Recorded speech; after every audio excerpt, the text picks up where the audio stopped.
up, Badlands? Explain those Badlands. That's a hell of a name.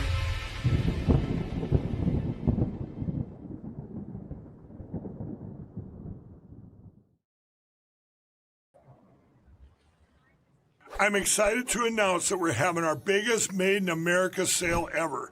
We just put huge discounts on products made right here in the USA. MyPillow bed pillows, body pillows, go anywhere pillows, bolster pillows, all made with my patented adjustable fill. Mattresses, mattress toppers, mattress pads, adjustable bed frames, mattress foundations, and so much more. All made right here in the USA. And now we're expanding our USA products beyond just quality sleep. Like the cross I wear every day, now available in both men's and women's. We even have USA-made socks. And are you tired of being tired? Try our new health beverage, Rev 7. Or how about my coffee, the greatest coffee ever. So go to mypillow.com or call the number on your screen. Use this promo code to get deep discounts on all these products. Plus, for a limited time, your order ships absolutely free.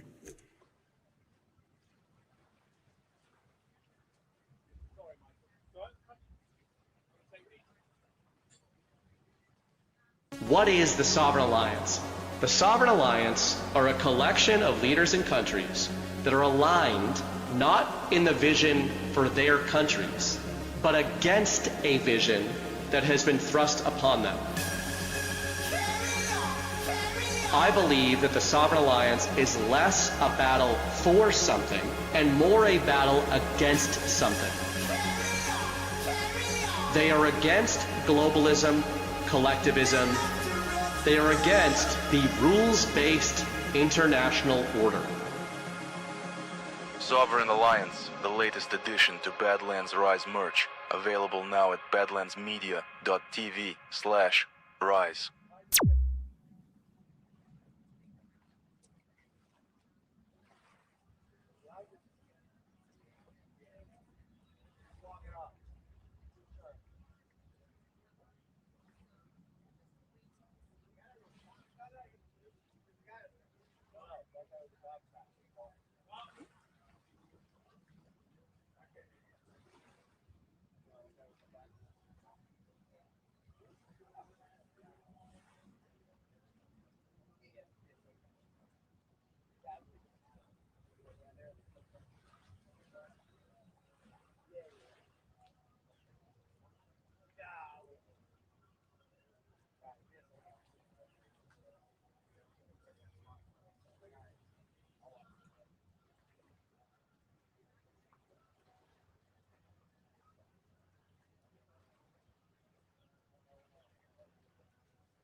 Does anybody recognize this man?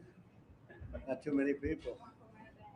They've been very fair, actually, for the last 3 days. President Trump, are you going to have a green light for another attack in Iran?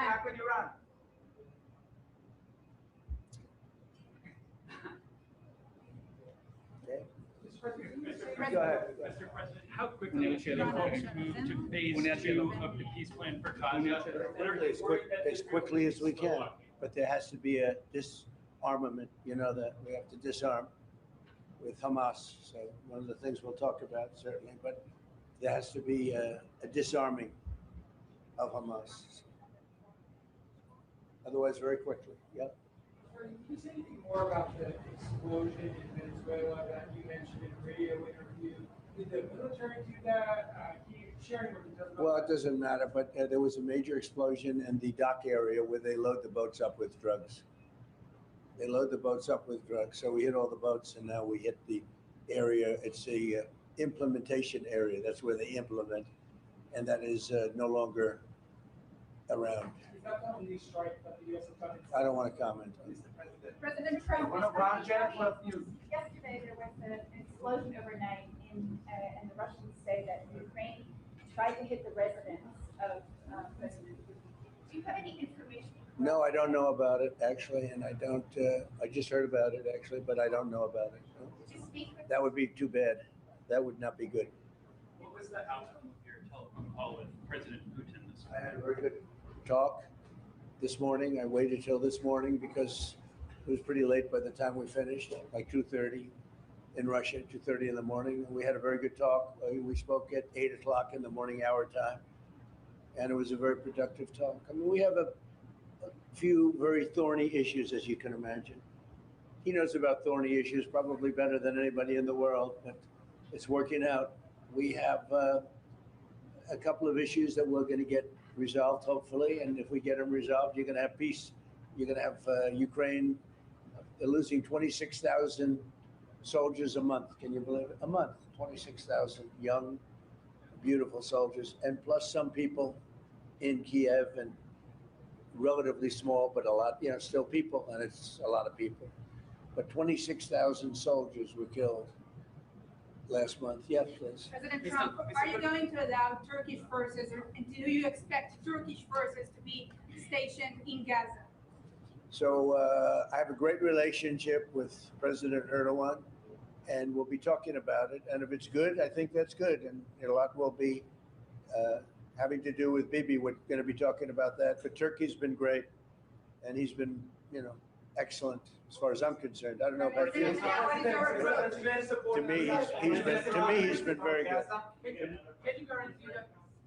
Can you tell me a little bit about your relationship with Prime Minister Netanyahu and how important it is for you to see him be pardoned by the Israeli president? Look, he's a wartime prime minister. He's done a phenomenal job.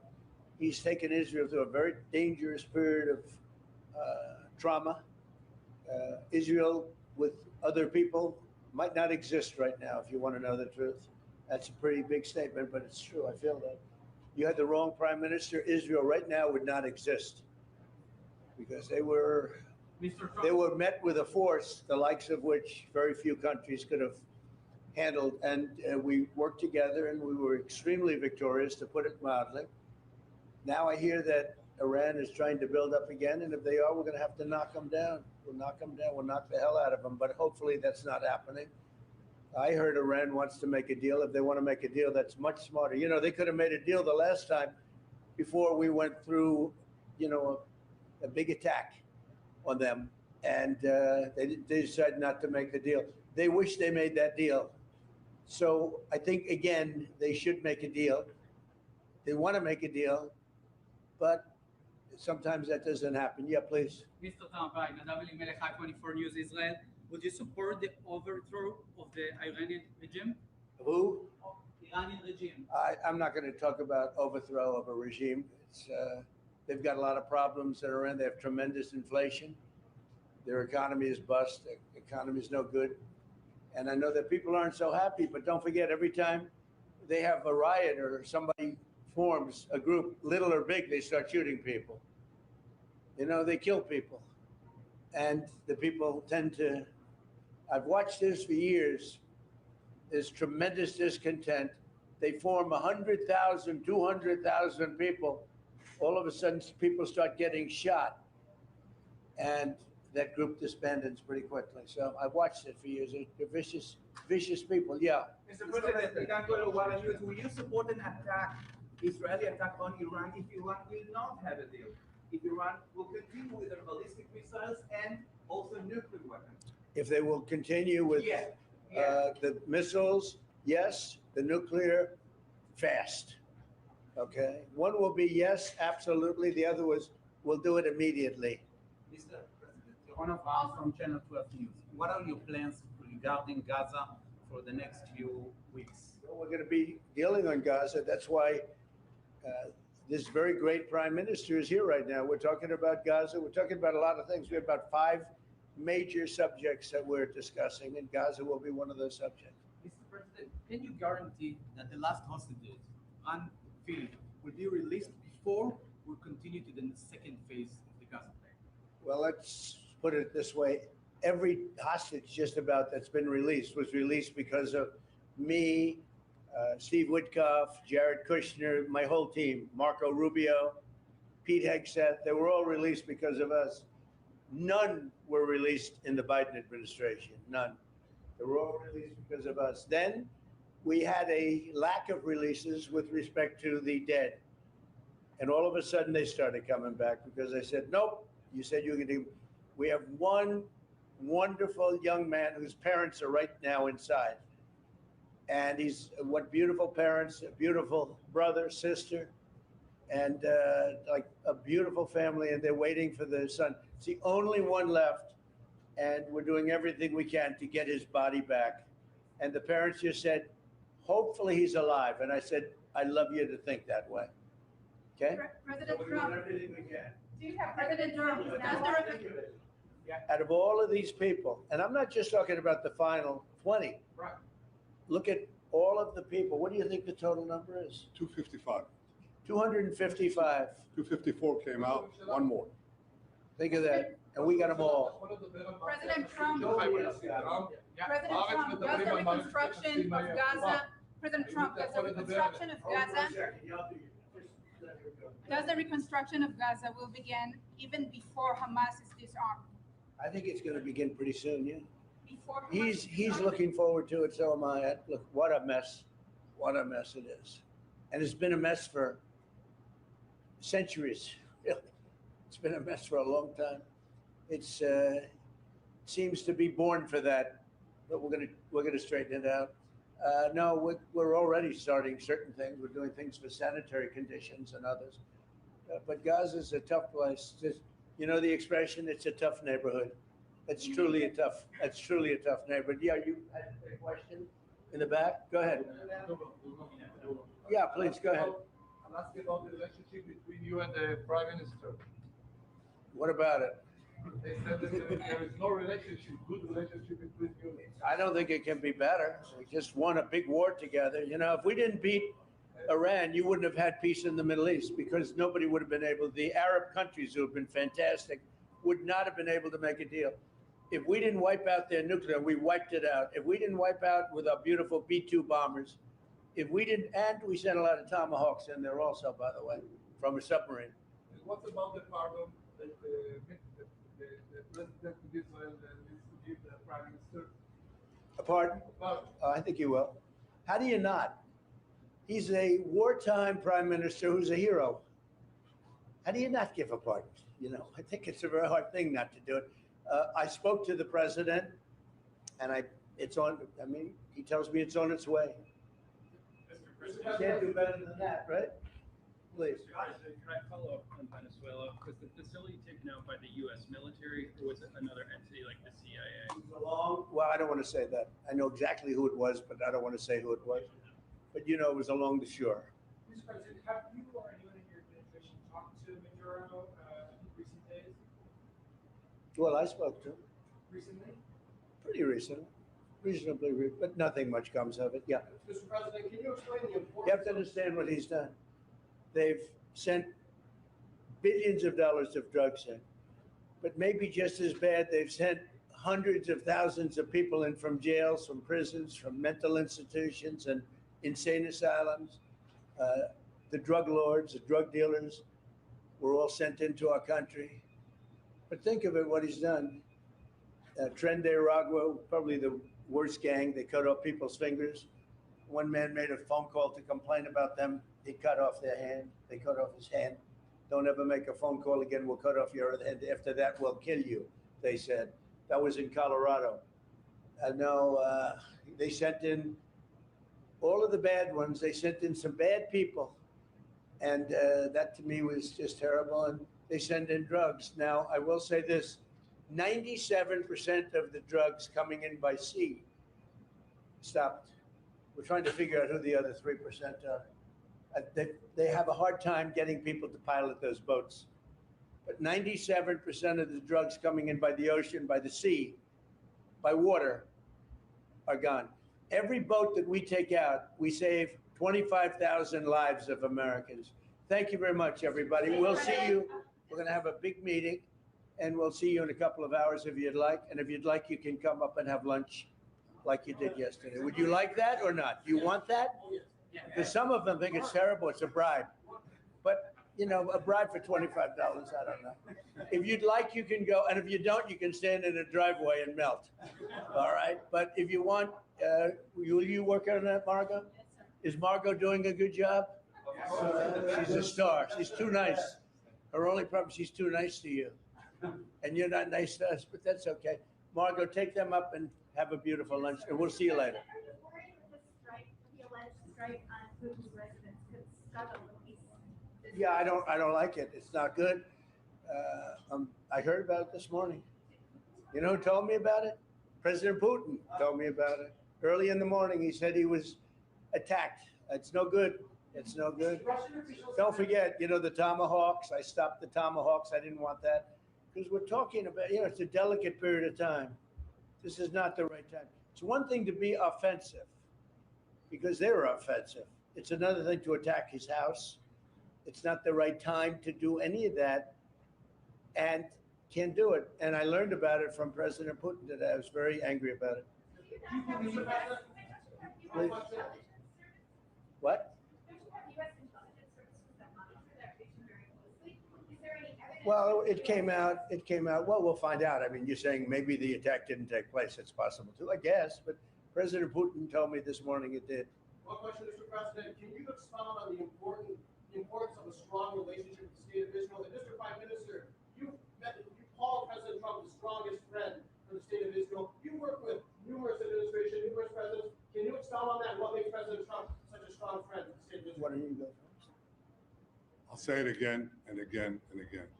We've never had a friend like President Trump in the White House. It's not even close. And I think you can judge that by not merely by the frequency of our meetings, but by the content and the intensity. I think Israel is very blessed to have President Trump leading the United States, and I'll say leading the free world at this time. I think it's not merely Israel's great fortune. I think it's the world's great fortune. Well, I just want to say that it's very important who the Prime Minister and President of Israel is. We have a great relationship. It was an honor to speak before your leaders. That was a great honor for me. I think it has not happened before, or something they told me. But the relationship's been extraordinary, and Bibi's a strong man. He can be very difficult on occasion, but you need a strong man. If you had a weak man, you wouldn't have Israel right now. Israel would have been, Israel with most other leaders would not exist today. They would not exist. And now they're stronger than ever. Yeah, please. Are you going to ask Netanyahu to sign this agreement with Syria? Well, I hope he's going to get along with Syria because the new president of Syria is working very hard to do a good job. He really is. I know he's a tough cookie, and he's, you're not going to get a choir boy to lead Syria. That's the one thing I will say. So I hope they're going to get along because, I dropped the sanctions on Syria because otherwise they wouldn't have had a chance. We want to see Syria survive. So we're going to be talking about Syria too. Okay. Thank you very much, everybody. Have a good time. Go have a good lunch. Prime Minister Netanyahu. Thank There's you. a lot of steps regarding. After you hear these things, I think better to quit now. Thank you. Thank you.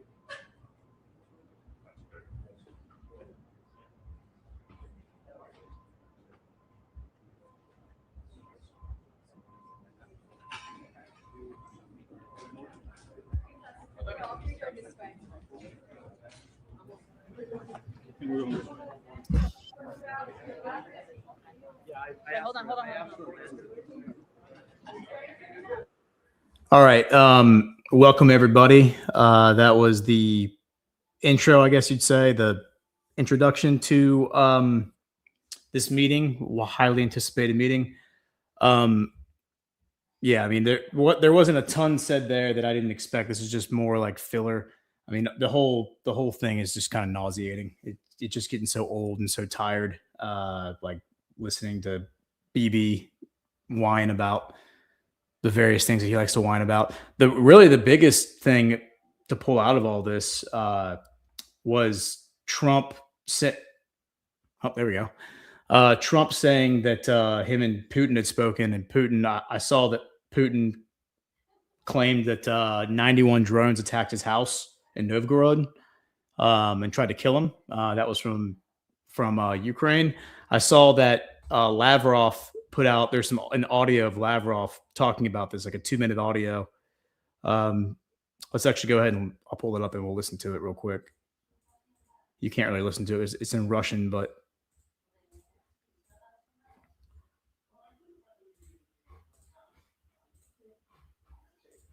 Okay, so I'll just read it out loud. В ночь с 28 It's translated. It says, on the night of December в ночь 28th, с 28 on the night of December 28th, the Kiev regime launched a terrorist attack using 91 drones or long-range strike unmanned aerial vehicles on the state residence of the president of the Russian Federation in the Novgorod region.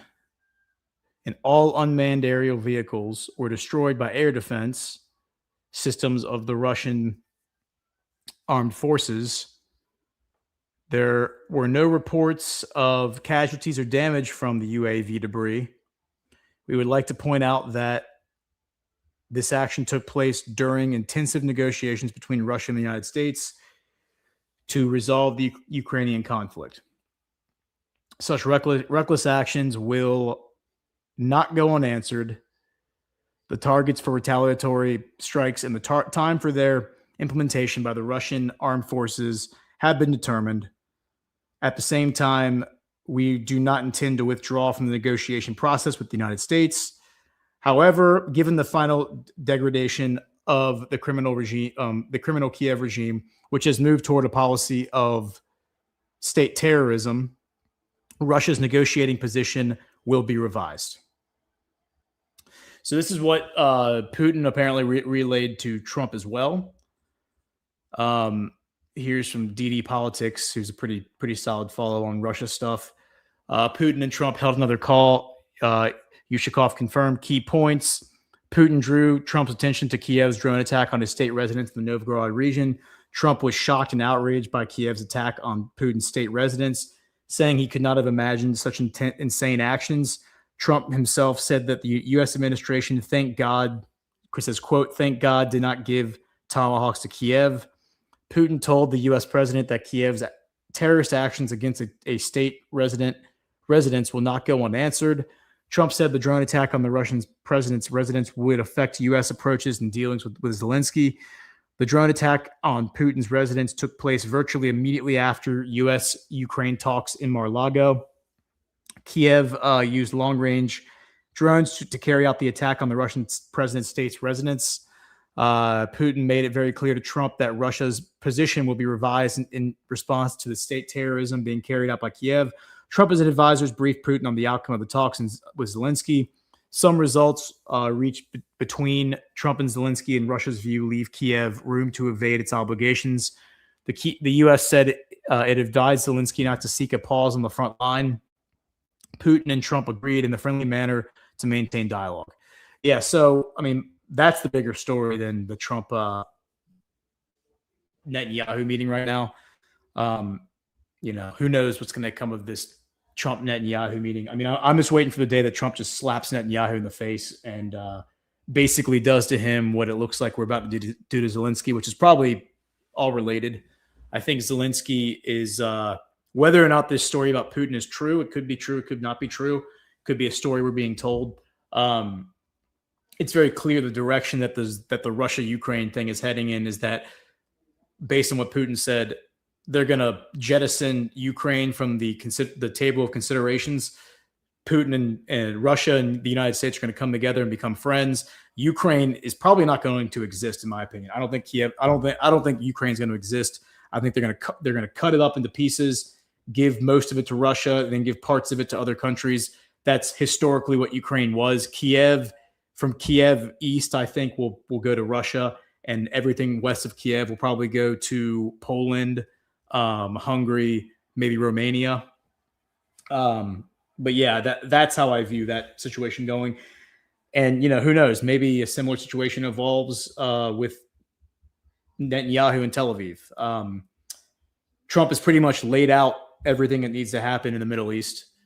The Middle East is, in terms of Gaza, Qatar is going to fund it. Steve Bannon said it on stage at Turning Point USA last week. He said Qatar is going to pay for the rebuild in Gaza. Turkey's going to provide the security. That's what Steve Bannon said. That I believe that he has as much his finger on the pulse of what Trump's doing as much as anybody. And that's what I've long speculated was going to be, is the Gulf Arab states pay for the Gaza rebuild. Turkey provides the security because you get the Article 5 NATO protection from the IDF. I suspect my expectation would be Trump is going to lay that down to Netanyahu today and be like, this is what's happening. If you reject it, you're on your own.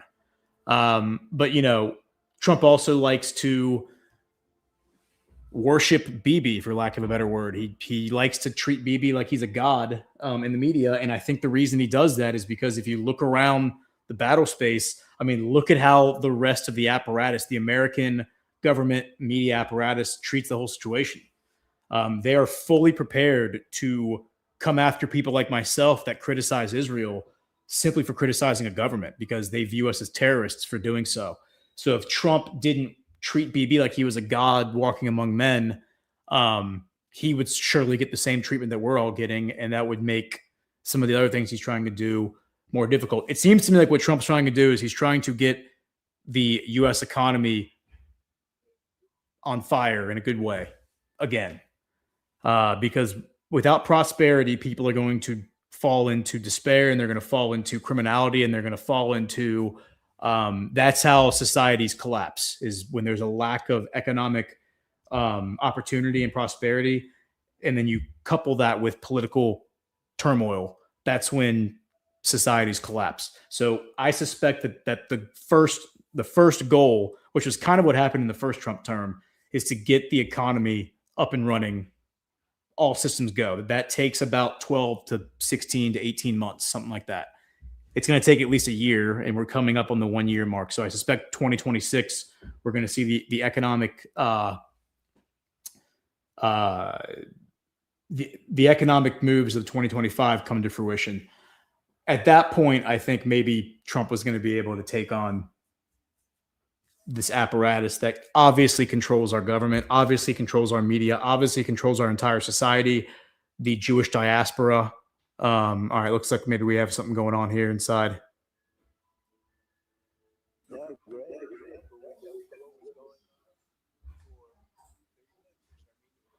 What was going on 35 years? Nobody even knew it. And Putin actually said to me, I cannot believe you settled that war, because I've been trying for 10 years. And I settled it in 1 day. Trade. They do trade. I said, we're going to cut you off from trade. No more trade. To both of them. Got their attention. But to both of them. I said, we're going to cut you off. No more trade. Then I put 200% tariffs on. They gave me, I did 8 of them. India, how about India and Pakistan? And then, so I did 8 of them. And then I'll tell you the rest of it. How are you doing? Okay? You're going to all be outside, the beautiful sun? Good. Enjoy your lunch. It's a very good group. We made a lot of progress already. We had about a 5-minute meeting, and we've already settled about 3 of the difficulties. So thank you very much for being here. Thank you. Thank you very much, everybody.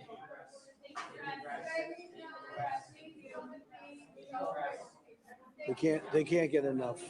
Well, they can't. But just think so.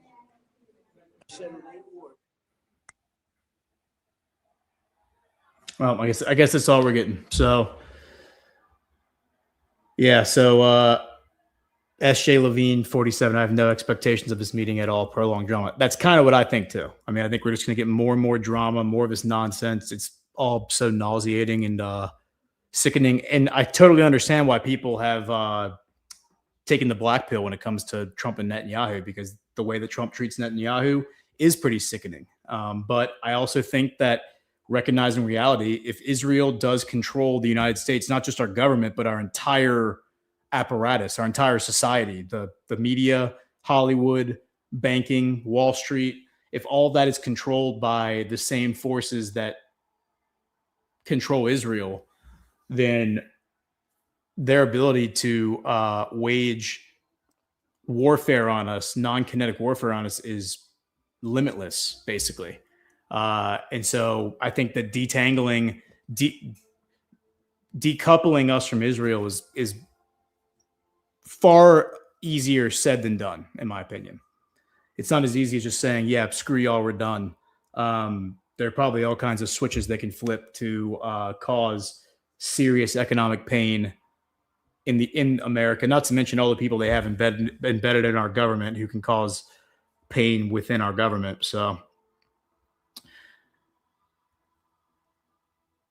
yep, it's just it's all a bunch of nonsense in my opinion. So, yeah, I think we are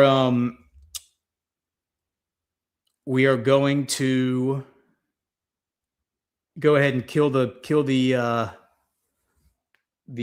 feed, and we'll come back. Jessica will have a second stream for when Netanyahu, when they do their press conference, and I'll try my best to jump in if I'm not with my kids and do commentary. If not, we'll cover it tomorrow on Badlands Daily and Geopolitics with Ghosts. So this is Badlands Media. We will see y'all later. Merry Christmas to everyone.